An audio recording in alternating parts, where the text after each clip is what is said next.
High above the gray chop of the English Channel, the Luftwaffe radio channels crackled with arrogant laughter. They called it the Termite Dream, a desperate Canadian-built contraption, glued together by furniture makers using plywood and balsa. Oberleutnant Dieter Fischer thought it was a flying coffin, an unarmored joke that would shatter at the first strike from his Focke-Wulf 190. But as Fischer dove to turn the twin-engine wooden plane into kindling, the supposed bomber didn't flee. It snapped into a blindingly fast, gravity-defying turn, leveling its painted nose directly at him. Suddenly, the laughter died in a deafening roar as 4.20 millimeter Hispano cannons erupted, turning the hunters into the hunted. The spring of 1943 brought a deceptive warmth to the skies over occupied France, but inside the cockpit of his Focke-Wulf foe 190, Lieutenant Heinrich Rahn felt only the cold, mechanical precision of the German war machine. Stationed at the Abbeville-Drucat airfield, Rahn was part of Jagdgeschwader 26, the elite fighter wing known as the Schlaggeter. They were the kings of the sky, flying heavily armored radial engine beasts that struck fear into Allied bomber crews. In the officers' mess, the air was thick with cigarette smoke, the smell of stale beer, and the booming laughter of confident men.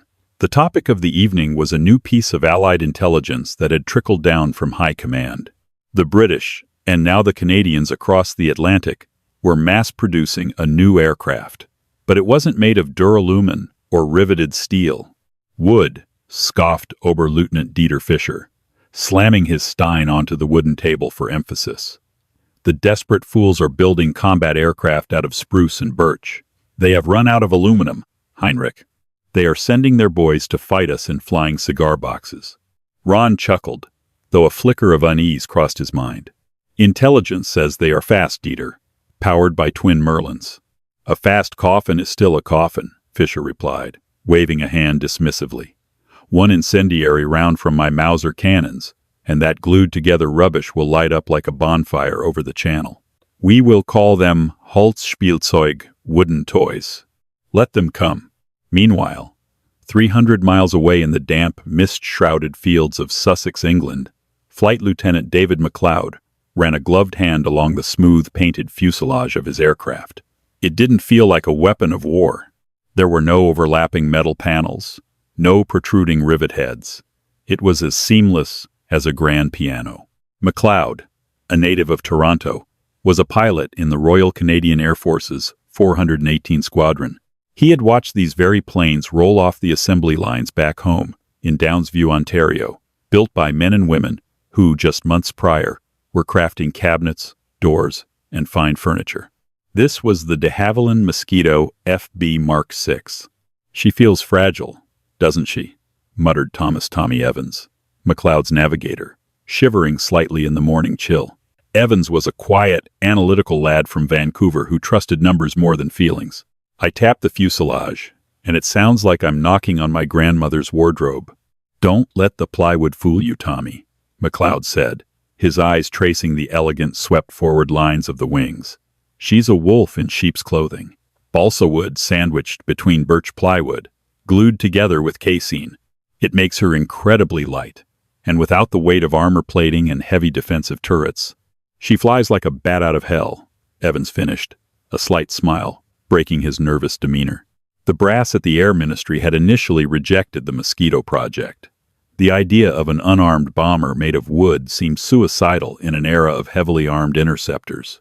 But de Havilland had persisted, proving that a wooden plane could be so aerodynamically clean and so breathtakingly fast that it simply wouldn't need defensive guns to survive. It could outrun the fighters. But McLeod and Evans weren't flying the unarmed bomber variant. They were flying the fighter bomber, MAC-V, and hidden beneath that sleek, innocent-looking wooden nose was a terrifying secret. Unlike conventional fighters that mounted guns in their wings, requiring the bullets to converge at a specific distance, the Mosquito packed its entire arsenal directly under the cockpit. 303 Browning machine guns clustered in the very tip of the nose, and directly beneath them, firing through ports in the bomb bay doors, were 4 devastating 20 mm Hispano cannons. It was a concentrated wall of lead and high-explosive shells. A buzzsaw that fired straight ahead with zero convergence issues. Group Captain Henry Willis marched across the tarmac, his boots clicking sharply. McLeod, Evans. Briefing room in 10. The honeymoon is over. You're taking your wooden wonder across the water today. McLeod exchanged a glance with Evans. The Germans might be laughing at their plywood plane now, but McLeod knew the truth. When the throttle was pushed through the gate, the Mosquito wasn't a joke. It was an apex predator. The briefing room smelled of damp wool, chalk dust, and burnt coffee.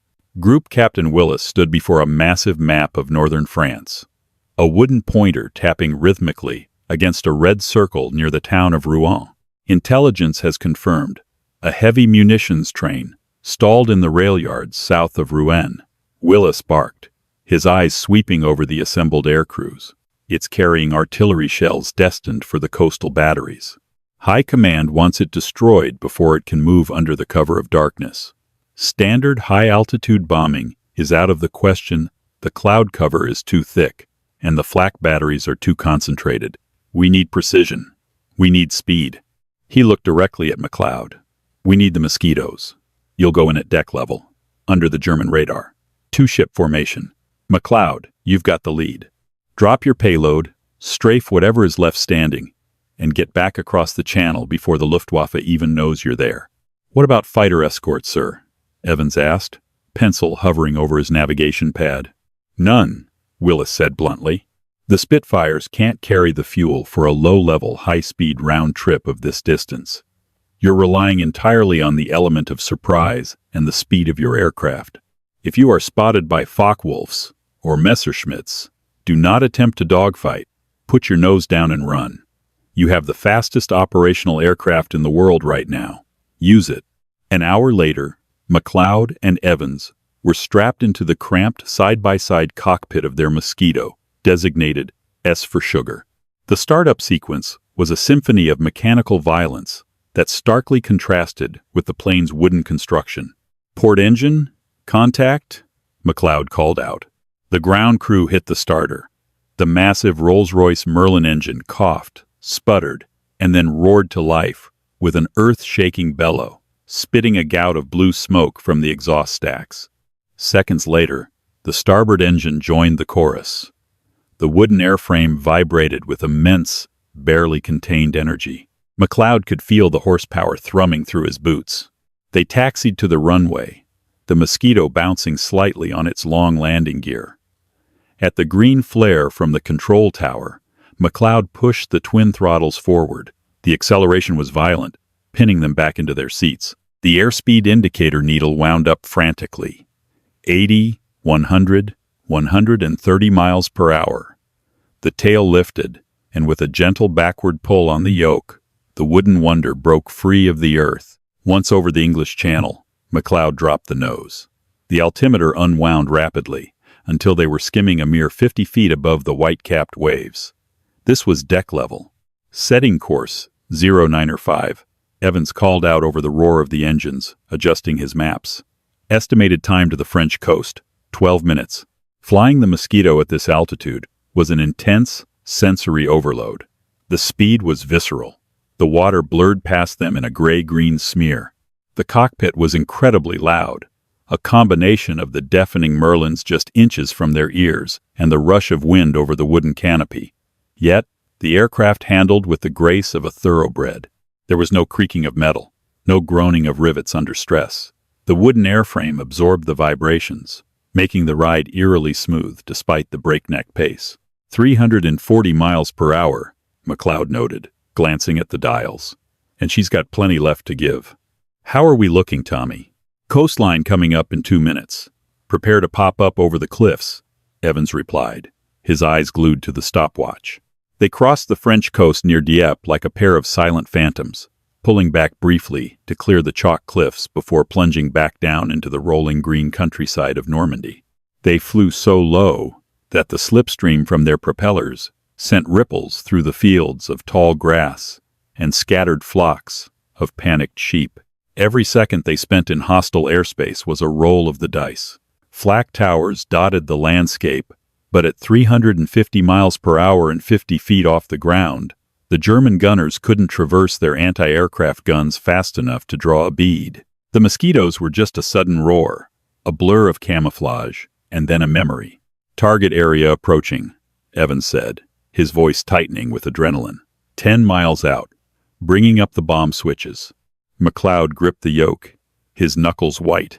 The Railyard of Rouen materialized out of the morning mist, and there it was, a long line of gray-painted boxcars, sitting idle on the tracks. "Bomb bay doors opening," McLeod said, his thumb hovering over the release button. But high above them, hidden in the glare of the morning sun, they were not alone. At 10,000 feet, Lieutenant Heinrich Rahn squinted through the armored glass of his Focke-Wulf 190. He and Oberleutnant Dieter Fischer were flying a routine patrol, their BMW radial engines purring smoothly. The skies had been quiet, boring even. Then, Rahn caught a flicker of movement far below. Two dark shapes, skimming the treetops, moving at a speed that defied logic. "Dieter," Rahn called over the radio, dialing his frequency. "Down below, grid square 4 to 7. Do you see them?" Fischer's plane banked sharply, catching the sun. "I see them. Twin engines, camouflaged." "By God, Heinrich, it's them, the wooden toys." A harsh laugh crackled over the radio. "They are unescorted, flying low and slow to drop their little bombs. They think they can just walk into our house. Drop your nose, Heinrich. Let's make some firewood out of the Canadians." Ron shoved his stick forward, the Focke-Wulf rolling onto its back before plummeting toward the earth in a screaming dive. The airspeed indicator climbed past 400 miles per hour. At this speed, catching the low-flying bombers would be child's play. Down on the deck, McLeod was entirely focused on the target. "Steady, steady," he muttered, watching the rail yard fill his gun sight. "Bombs away," McLeod shouted, jerking the yoke back as the Mosquito suddenly lurched upward, instantly lighter by 2,000 pounds. Beneath them, a series of massive explosions erupted, tearing the munitions train apart in a blinding flash of orange fire and black smoke. Shockwaves rattled the wooden floorboards of the aircraft. "Direct hit," Evans cheered, looking back over his shoulder. "Don't celebrate yet," McLeod said, banking hard to the north to catch up with their wingman. "Keep your eyes peeled. That blast just woke up every German in Normandy." "Skipper!" Evans yelled, his voice cracking with terror. "Bandits! 6 o'clock high, coming down fast. 2 Focke-Wulfs." McLeod's blood ran cold. He glanced in his rearview mirror and saw the terrifying silhouettes of the German fighters, their wings flashing as they closed the distance with terrifying speed. "Pushing the throttles through the gate," McLeod shouted. He shoved the throttle levers past the normal maximum stop, engaging the emergency boost. The Merlin engines screamed in protest, a high-pitched whine that rattled the teeth in McLeod's skull. The manifold pressure gauges redlined. The Mosquito surged forward, accelerating from 350 to nearly 400 miles per hour in level flight. In the cockpit of his diving Focke-Wulf, Fischer's smile began to falter. He was in a dive, aided by gravity, yet the distance between him and the wooden bomber was suddenly stabilizing. Then, impossibly, the gap began to widen. "What in God's name is in those engines?" Fischer muttered, pushing his own throttle to the maximum. "He is pulling away." "He is running, Dieter," Ron called out. "Keep after him. He will burn out his engines." Willis's orders echoed in McLeod's mind. "Put your nose down and run. Do not attempt to dogfight." But McLeod looked at the fuel gauge. The emergency boost was guzzling their high-octane aviation fuel at an alarming rate. If he kept this up all the way across the channel, they would ditch in the sea. The Focke-Wulfs were relentlessly hanging onto their tails, hoping to catch them when the Merlins inevitably overheated. "Tommy," McLeod said, his voice suddenly dead calm. "Hold on to something." "David, what are you doing?" Evans asked, eyes wide. "We can't outrun them all the way home. We have to break their teeth." Instead of running, McLeod abruptly chopped the throttles and slammed his foot on the rudder pedal, throwing the yoke hard to the left. The Mosquito violently decelerated, snapping into a punishing high-G 90-degree banking turn. The wooden wings groaned, bending slightly under aerodynamic forces that would have snapped a lesser aircraft in two. Fisher gasped as the wooden bomber suddenly vanished from his crosshairs, turning impossibly tight. "He's turning into us! The fool is trying to fight!" "He has no guns, Dieter. He is panicking," Ron yelled. Fisher hauled his stick back, trying to bring his heavy, armored fighter around to meet the Mosquito's turn. He expected the bomber to try and run the other way. He expected it to weave. What Fisher did not expect was to look out the front of his canopy and see the painted nose of the Mosquito pointing dead center at his windshield, closing at a combined speed of over 700 miles per hour in a direct head-on pass. "You want to play chicken? Woodcutter?" Fisher sneered, placing his thumb over the firing button for his Mauser cannons. "Let's see how your glue holds up to armor-piercing steel." In the Mosquito, McLeod didn't flinch. The Focke-Wulf was a terrifying sight, a blunt-nosed killing machine wreathed in the smoke of its own engine. But McLeod knew his aircraft. He knew the devastating secret hidden beneath his feet. At 1,000 yards, Fisher opened fire. Tracers zipped through the air, completely missing the Mosquito as the German pilot struggled to adjust his aim against the unexpectedly fast-moving target. At 800 yards, McLeod squeezed the trigger on his control column. The entire nose of the Mosquito erupted in a blinding sheet of flame. The noise was apocalyptic. The 303 machine guns chattered a steady rhythm, but it was the deep, concussive thud, thud, thud of the 420mm Hispano cannons that shook the sky. Because they were clustered together in the fuselage, the stream of fire was a single, concentrated laser beam of destruction. There was no spread. There was no safe zone. Fisher never even had time to scream. The concentrated stream of high-explosive 20mm shells slammed directly into the radial engine of the Focke-Wulf. The heavy German armor plating, designed to deflect scattered machine gun fire, was instantly pulverized by the sheer mass of the cannon shells. In a fraction of a second, the Focke-Wulf's engine block exploded, tearing the cowling off in jagged metal strips. The shells ripped through the cockpit, turning the flying tank into a fireball of shattered glass, burning oil, and shredded aluminum. Fisher's Focke-Wulf disintegrated in mid-air, a cloud of flaming debris tumbling toward the French countryside. McLeod yanked the yoke back, violently pitching the Mosquito up and over the expanding fireball of the destroyed German fighter, missing the debris by mere feet. Behind Fischer, Leutnant Heinrich Rahn stared in absolute, paralyzing horror. The laughter of the morning was gone. The jokes about flying furniture and termite dreams evaporated. In 5 seconds, he had just watched one of the Luftwaffe's finest pilots, in their most advanced fighter, get utterly obliterated by a wooden airplane. And as the Mosquito leveled out, snapping its wings level to reveal its profile, Ron realized the terrible truth. The timber terror had teeth, and its nose was now slowly turning toward him. Lieutenant Heinrich Rahn's mind fractured into two distinct realities.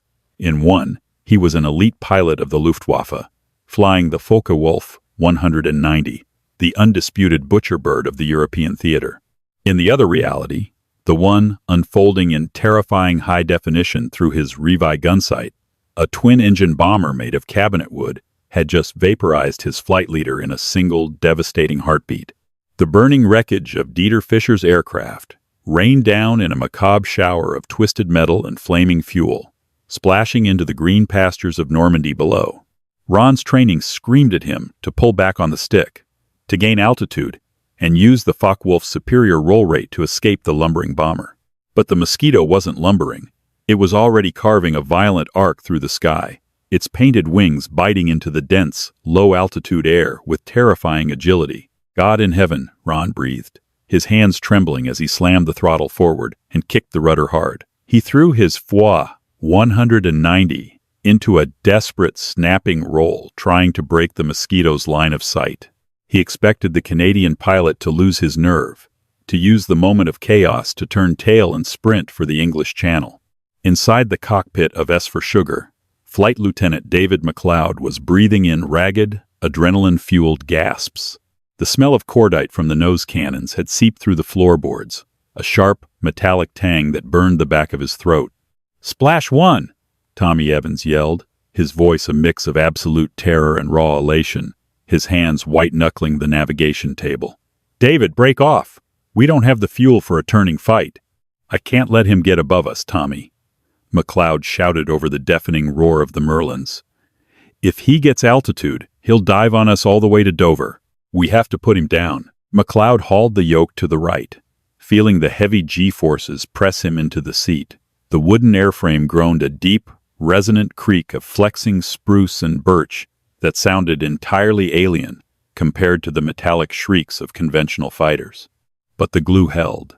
The de Havilland engineers had over-engineered the wing spar to withstand stresses that would have buckled aluminum. Ron looked over his shoulder, his stomach dropping into his boots. The Mosquito was right there. The sleek camouflaged nose was tracking him, cutting inside his turn radius. How? Ron thought frantically. It's too big. It shouldn't be able to turn with me. What Ron didn't know was that without the immense weight of armor plating, heavy gun turrets, and metal skins, the Mosquito boasted a wing loading that allowed it to outturn many single-engine fighters at low altitudes. "I have you," McLeod whispered, his thumb resting lightly on the firing button. Ron panicked. He abandoned the turning fight and shoved his nose down, aiming for the treetops, hoping the camouflage of the ground would hide him or that the larger bomber would crash, trying to follow him into the weeds. It was a fatal miscalculation. McLeod anticipated the dive. He chopped the throttle on his port engine slightly, letting the asymmetrical thrust snap the nose of the Mosquito downward in a violent, sliding maneuver. The Focke-Wulf filled the illuminated ring of his gun sight. McLeod squeezed the trigger. The airframe shuddered violently as the 420mm Hispano cannons and 303 Brownings roared back to life. A terrifying stream of high-explosive shells and tracer fire erupted from the wooden nose, a concentrated whip of destruction. Ron heard the impacts before he felt them. Clack, clack, clack, boom. It wasn't a spray of bullets. It was a concentrated sledgehammer blow. The 20mm shells chewed through the FW-190's right-wing root, utterly ignoring the stress-skin aluminum. In a shower of sparks and shredded metal, the German fighter's right aileron was blown clean off. A second fraction of a burst walked up the fuselage, shattering the bulletproof glass behind Ron's head and spraying the cockpit with razor-sharp shrapnel. Ron cried out as a piece of perspex sliced through his leather flight jacket, biting into his shoulder. His aircraft, immediately violent, rolled to the right, utterly out of control, trailing a thick, black plume of glycol and engine oil. "I'm hit! I'm going down!" Ron screamed to an empty radio frequency, fighting the dead stick. He was too low to bail out. At barely 300 feet, his only option was a controlled crash. He cut his engine and braced for impact, his fighter slamming belly first into a freshly plowed French wheat field. The Focke-Wulf skipped violently, tearing through a hedgerow before finally spinning to a halt in a cloud of dust and steam. Above the crash site, McLeod leveled out the Mosquito, banking gently to observe the wreckage. "He's down," Evans gasped, his chest heaving as he stared at the smoking ruin in the field below. "David, you just out-dog-fought a Focke-Wulf in a bomber." McLeod didn't smile. He was staring at the engine instruments panel on the right side of the cockpit. The oil pressure needle for the starboard Merlin engine was twitching erratically, slowly dipping toward the red line. During the chaotic head-on merge with Fisher, a single, stray, 20mm round from the Germans' dying guns had grazed them. It hadn't hit the wood. It had clipped the underside of the starboard engine nacelle. "We're not out of the woods yet, Tommy," McLeod said grimly, pointing to the dial. "Look out the starboard blister. Tell me what you see." Evans pressed his face against the cold perspex of the side window. A chill ran down his spine, streaming back from the cowling of the right engine. Stark against the gray-green camouflage paint was a thick, unmistakable slick of dark, hot oil. The wooden wonder was bleeding. "Oil pressure is dropping fast, Skipper," Evans reported, his voice tight. The adrenaline of the dogfight was rapidly fading, replaced by the cold, creeping dread of their new reality. They were deep in occupied France, 200 miles from the white cliffs of Dover, and their starboard engine was dying. Feathering the starboard prop, McLeod ordered, his hands moving swiftly over the quadrant. He pulled back the throttle and mixture controls for the right engine then hit the feathering button. Outside, the spinning blur of the right propeller slowed, the blades twisting edge on to the wind to reduce drag, before coming to a complete, terrifying halt. The sudden loss of thrust on the right side caused the Mosquito to yaw violently. McLeod had to slam his left foot down hard on the rudder pedal to keep the aircraft flying straight, fighting the massive torque of the remaining port engine. "All right, she's dead," McLeod grunted, the physical strain already evident in his voice. "We're flying on one lung. Give me a heading, Tommy. Quickest route to the coast. I don't care what's in the way." Evans frantically calculated their position. Heading 340. "It takes us right over the flak batteries at Le Havre, but it shaves 20 miles off the trip. 340 it is." McLeod adjusted his course. Wing Commander Davoud always swore the Mossy flew better on one engine than most bombers flew on two. Let's hope he wasn't just talking to hear himself speak. Flying a twin-engine aircraft on a single engine is an exhausting, asymmetrical battle of physics. With the dead engine acting as a massive air brake on the right wing, McLeod had to constantly hold heavy pressure on the left rudder pedal and fly slightly banked to maintain a straight heading. Every muscle in his left leg burned. Their speed bled off drastically. The once untouchable Predator that had effortlessly cruised at 350 miles per hour was now struggling to maintain 220. At this speed, they were no longer outrunning the threat. They were a target. "Keep your eyes on the sky, Tommy," McLeod warned, wiping a bead of sweat from his brow despite the freezing temperature in the cockpit. "If any Messerschmitts find us now, we're sitting ducks. I can't turn into them again." The French countryside passed beneath them at an agonizingly slow pace. The gray, overcast sky seemed to press down on them, claustrophobic and threatening. For 20 minutes, the only sound was the strained, solitary roar of the Port Merlin engine, working overtime to keep the heavy wooden bomber aloft. The temperature gauge for the remaining engine was steadily creeping upward, a silent warning that it, too, was reaching its limits. "Coastline coming up, 3 miles, Evans announced, staring through the Perspex nose. "I see the water, but, oh no." McLeod looked up. Looming ahead, right on the cliffs of Le Havre, was a heavily fortified German coastal battery, and because of their reduced speed and altitude, the German radar operators had seen them coming. "Flak!" Evans shouted. The sky ahead of them suddenly erupted in a terrifying barrage of black, oily explosions. The 88mm anti-aircraft guns on the coast were tracking them, throwing a wall of lethal shrapnel into the air. "Hold on," McLeod yelled, pushing the yoke forward, dipping the Mosquito even lower. He couldn't weave violently without risking a stall on his one good engine. He had to fly straight through the gauntlet. Bang! A flak shell detonated less. Then came the sound. When a metal aircraft is hit by flak, it sounds like hail on a tin roof, sharp and metallic. But when the Mosquito was hit, it sounded entirely different. A piece of jagged, white-hot steel shrapnel tore through the outer port wing. It sounded like a massive tree branch, snapping in a hurricane, a violent, splintering crack of rupturing plywood and shattered balsa. "We're hitting the port wing," Evans called out, looking out the window to see a jagged, ragged hole the size of a dinner plate torn through the upper surface of the wing. Exposed, splintered wood jutted out into the slipstream. "Is the spar intact?" McLeod asked, his voice strained as he fought the controls. "Looks like it missed the main spar. Just structural skin damage." "Thank God for British furniture makers," McLeod muttered through gritted teeth.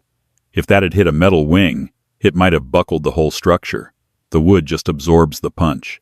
They blew over the coastal batteries at less than 100 feet, the German gunners desperately trying to depress their massive barrels low enough to track the fleeing bomber. Tracer fire from light 20mm flak guns zipped past the cockpit, inches from the canopy glass, but McLeod held his nerve. Suddenly, they were past the cliffs. The churning, dark waters of the English Channel opened up before them. The flak stopped, falling behind them as they pushed out over the water. But the danger wasn't over. They were over the sea, flying on one overheating engine, with a hole in their wing, and a storm front brewing ahead. The gray clouds over the channel were darkening into an ominous, bruised purple. "David," Evans said quietly, his eyes fixed on the engine temperature gauge. "The Port Merlin is running too hot. We're asking too much of it." McLeod looked at the dial.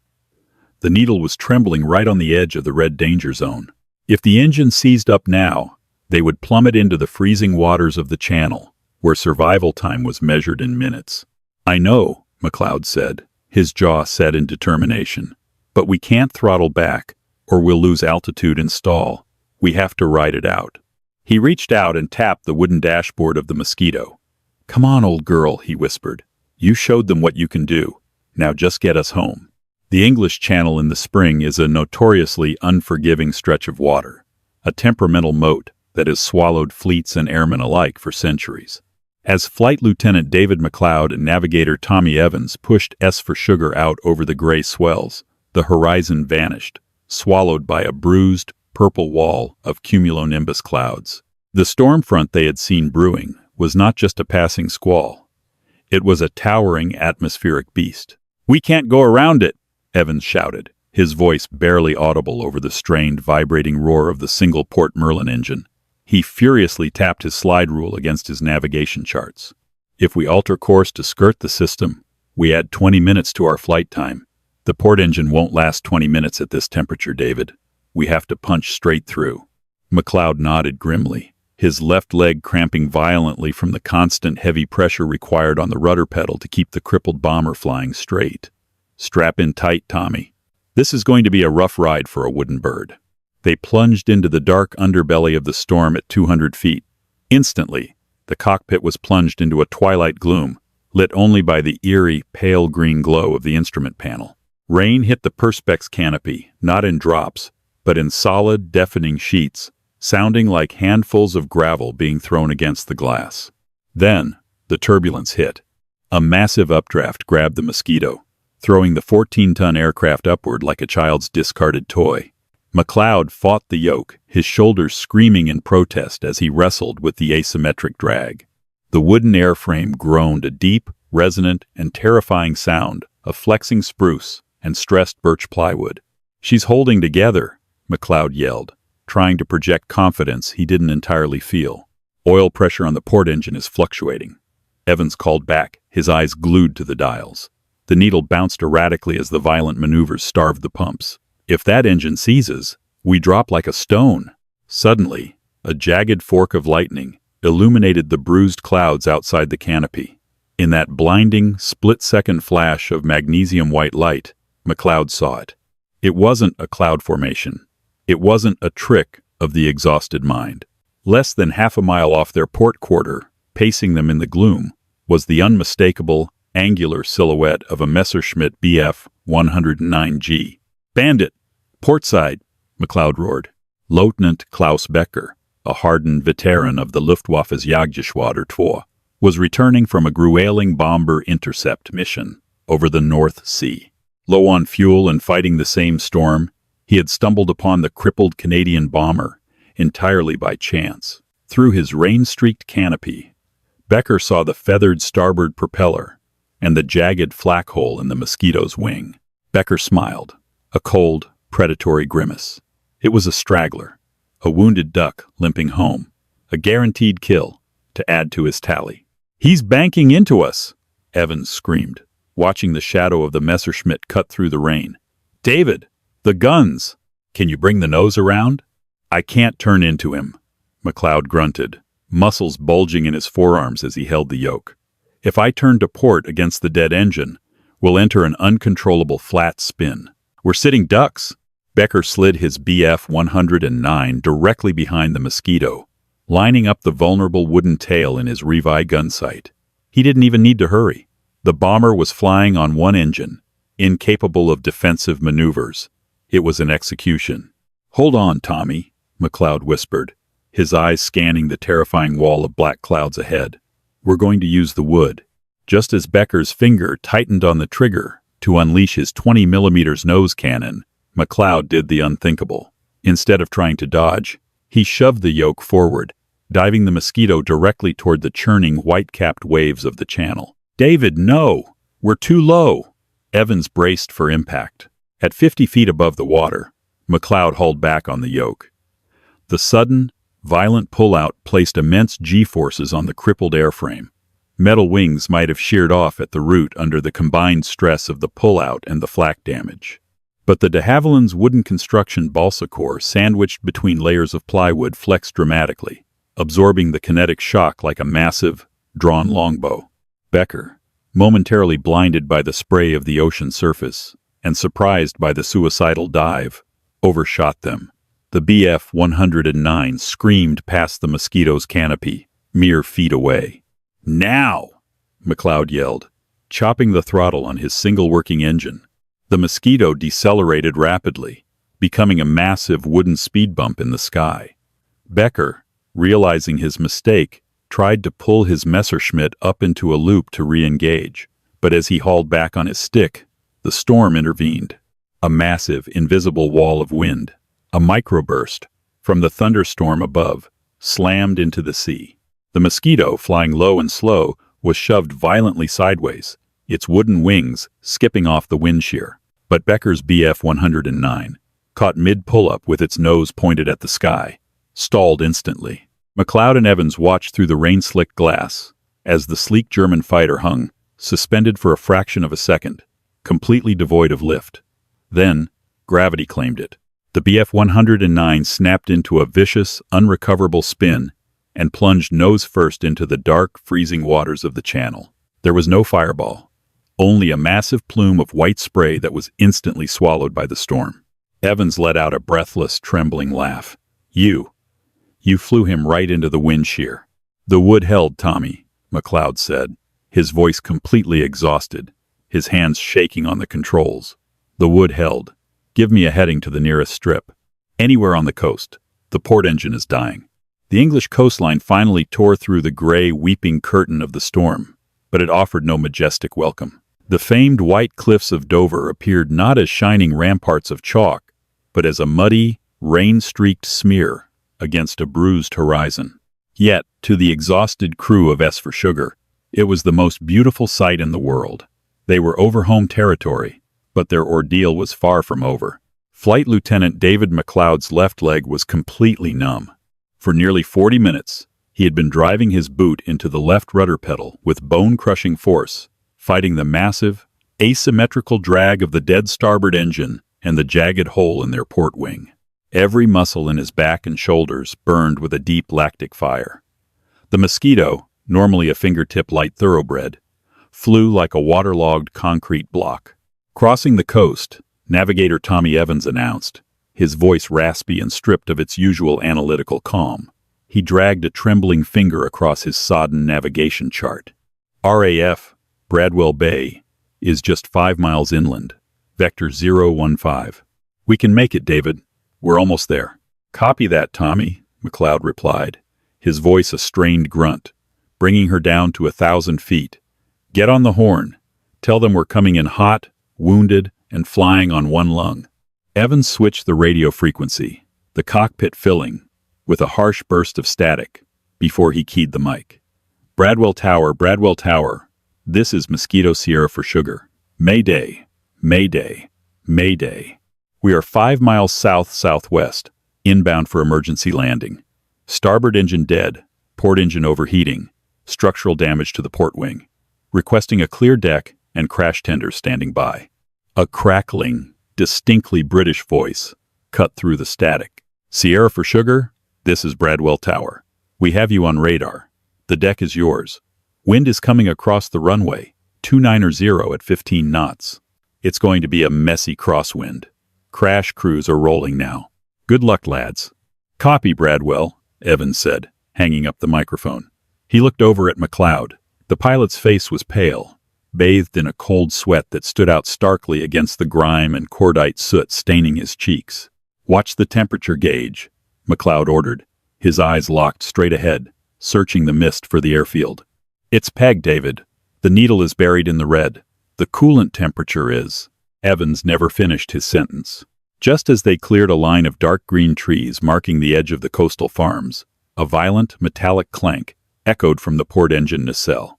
It was the sickening sound of internal components shearing under impossible heat and friction. A horrific grinding noise vibrated through the wooden airframe, rattling the floorboards so violently that McLeod's boots slipped on the rudder pedals. Thick, acrid white smoke, smelling sharply of scorched oil and boiling glycol, immediately poured from the exhaust stacks, blinding their left side window. The heavy rhythmic roar of the lone Merlin engine turned into a shuddering, violent death rattle. For 3 agonizing seconds, the engine fought to turn over, tearing itself apart from the inside out. And then, absolute, terrifying silence. The port propeller clattered to a sudden halt, the blades windmilling uselessly in the slipstream before locking into place. The sudden absence of the deafening roar that had accompanied them for hours was shocking. They were suddenly flying a 14-ton glider made of plywood and balsa, plummeting toward the earth at 200 miles an hour. "Port engine has seized," McLeod shouted over the sudden, eerie rush of the wind, tearing past the Perspex canopy. The nose of the Mosquito immediately began to drop, stripped of all forward thrust. The heavy bomber, designed for high-speed aerodynamics, had the glide ratio of a falling anvil without its engines. "Bradwell Bay is straight ahead," Evans pointed frantically. Through the thinning mist, the dark, rain-slicked asphalt of the emergency landing strip materialized, surrounded by flat, wet fields of English grass. "Dropping the gear," McLeod yelled, slamming his hand down on the hydraulic release lever to deploy the massive undercarriage. They waited for the familiar, heavy clunk of the main wheels locking into place. Instead, there was only a pathetic, anemic hiss of escaping fluid from beneath the floorboards. On the instrument panel, the red warning lights for the landing gear remained brightly illuminated. "Hydraulics are dead," Evans yelled, his face draining of whatever color it had left. The flak hit over Le Havre must have severed the main pressure lines. "Manual override. Get on the pump, Tommy. Now." Evans unbuckled his shoulder harness, ignoring the violent buffeting of the aircraft, and scrambled down toward the floor between their seats. He grabbed the heavy metal handle of the emergency hydraulic hand pump and threw his entire body weight into it. He pumped frantically, his breath coming in ragged gasps, sweat pouring into his eyes. "Come on, come on, come on," he chanted, forcing the fluid through the auxiliary lines. "Airspeed dropping. 160, McLeod called out, fighting the yoke to keep the nose up just enough to stretch their plummeting glide. "I need those wheels, Tommy." "Port wheel is down and locked," Evans screamed, staring at the mechanical indicator on the floor. He kept pumping, his arms screaming in agony, but the lever suddenly went stiff, hitting a hard, immovable blockage. "Starboard wheel is. It's stuck. It won't budge. The mechanism must be jammed from the shrapnel." McLeod looked out the canopy. The runway numbers were expanding rapidly in the windshield. They were coming in fast, heavy, and completely out of time. If they attempted to land with only the left wheel deployed, the moment the aircraft's weight settled on the tarmac, the right wing would instantly drop and dig into the ground. At 130 miles an hour, the asymmetrical drag would cause the Mosquito to violently cartwheel. It would tear the wooden airframe to shreds and turn the cockpit into a lethal centrifuge, instantly killing them both. "Leave it! Retract the port wheel!" McLeod roared, his voice cracking. "Pull it back up! We're going in on the belly." "Retracting!" Evans grabbed the release valve, dumping the manual pressure he had just fought so hard to build. The port wheel slowly folded back into its nacelle. "Strap in tight, Tommy. Crash positions." Evans abandoned the pump, throwing himself back into his seat. He fumbled with his heavy canvas harness, pulling the straps so tight they dug painfully into his collarbones. He crossed his arms over his face, tucking his chin to his chest, and braced his boots hard against the forward bulkhead. "Brace, brace, brace," McLeod chanted aloud. He kept his hands firmly on the yoke, his eyes wide, watching the wet green earth rush up to meet them. He had no flaps to slow them down, no engines to control their descent rate. It was going to be a blisteringly fast, brutally hard impact. He aimed for the grass running parallel to the asphalt runway. Belly landing on concrete would generate sparks that could ignite the residual high-octane fuel in their wing tanks. The wet, muddy grass was their only hope for survival. At 50 feet, the ground became a green blur.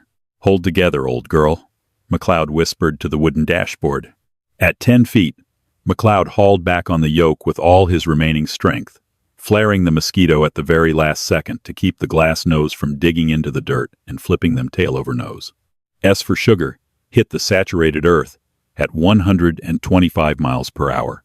The impact was utterly deafening, a concussive shockwave that punched all the air out of McLeod's lungs. It didn't sound like a metal aircraft crashing. There was no shrieking of tearing aluminum or snapping of metal rivets. Instead, it sounded like an ancient forest being fed into a massive, industrial wood chipper. The heavy, flat wooden belly of the fuselage slammed into the mud, instantly sending a massive geyser of brown water, dirt, and shattered grass erupting up over the cockpit, plunging them into sudden darkness. The friction was immense and immediate. The wooden bomb bay doors were ripped away in a fraction of a second, scattered behind them like fallen leaves. The underside of the fuselage began to grind away against the earth. The carefully crafted layers of birch plywood, the thick balsa wood core, and the hardened casing glue were instantly reduced to splinters, sawdust, and pulverized pulp as the aircraft skidded violently across the field. The smell of burning wood, scorched earth, and hot metal filled the cabin, thick and suffocating. McLeod fought the dead controls out of pure instinct, desperate to keep the wings level as they slid.